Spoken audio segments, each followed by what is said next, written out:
Live from downtown Detroit, Local 4 News at 11 starts now. I'm Local 4 Defender Karen Drew. Straight ahead, they were victims of crime, and now some local Cub Scouts have something to celebrate.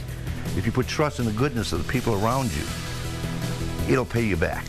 A local company comes to the rescue, handing over thousands of dollars stolen from these little boys. But the story doesn't end there. They worked really hard to earn the money, and then you just took it. Local 4 Defender Karen Drew confronted this woman after thousands of dollars were stolen from local Cub Scouts. Tonight, a major new development. I wanted to help them. The Cub Scouts get their money back, and that's not all. Weeks ago, they were crying, upset, and angry after realizing someone stole $6,000 from their Cub Scout fundraising project. Well, tonight celebrating as they experience the goodness from their community. Defender Karen Drew first broke the story and joins us tonight with a happier ending. Karen? This is Waterford Cub Scout Pack 182, and you can see they're all smiles now, but it hasn't been that way for months. You see, they worked hard, real hard, selling popcorn to raise $6,000 to go to camp. Then someone stole all their hard-earned cash. I did not take it intentionally. I was going through tough times. This is Jennifer Aiken. She used to be part of Cub Scout Pack 182 in Waterford. So at what point did you decide, I'm going to take this money from the popcorn sales? What happened? I just reached a point where I needed to pay a bill. I was even surprised when she admitted to taking the Scouts' money when I confronted her. How were you able to take this money? Were you just in charge of the account?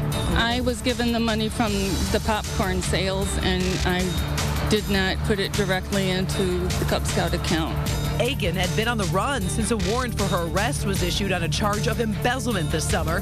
That all changed when the Local 4 Defenders tracked her down. What did you use the money for? I needed to pay my bills. After my story aired, Aiken's landlord contacted Local 4, showing us a storage unit Aiken had been keeping filled with valuables. Parents grew even more outraged. And I literally went into the bedroom, grabbed a pillow, and screamed as loud as I could. And I couldn't believe I didn't believe it. I'm like, this is a joke. There is no way, there's no way anybody is this either a dumb or has this much audacity. I just couldn't imagine stealing from little kids. Richard Beckman from Great Expressions Dental Centers was watching these stories unfold on Local 4. I said, we've got to make this right. So you see, Richard and some of his employees were former Cub Scouts themselves. I know how that would, somebody took money from our Cub Scout troop, I'd feel terrible. That's the part that probably hit me the most. Was this is the first time where you're in your childhood, 8, 9, 10 years old, going out there having to explain to somebody all that hard work you did, and it's not going to pay off just because somebody bad came in and did something that you were not responsible for. So the people at Great Expressions Dental, known for working on smiles, wanted to create some smiles. So the company wrote a check for the stolen money, $6,000, and presented it to the Scouts. Some people might say it's a life lesson, but it's a bad life lesson. Probably the better life lesson is somebody helped them out. So I just felt it was important that we did that. I can't express what we feel. Not only me, but all the entire pack, the Scouts, the parents, all the volunteers. Marvin Aronowski, the Cub Master, says the money will be used to send the 36 boys in Pack 182 to camp this summer, as well as pay for awards and pins, what the money was going to be used for originally. But the money won't only be spent on themselves. We also do community projects like tree plantings, things like that we buy the trees for, and then we plant trees in different parts of the community. All thanks to some former Cub Scouts. At the end of the day, like I said, it'll help them out, so it's important to me.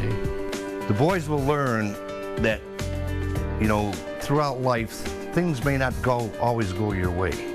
But if you put trust in people and trust in the goodness of your community, if you put trust in the goodness of the people around you, it'll pay you back. That's not all. Some Michigan camps have also offered to provide space for the Waterford Pack. Also, the Pack had set up a GoFundMe site and raised $2,400.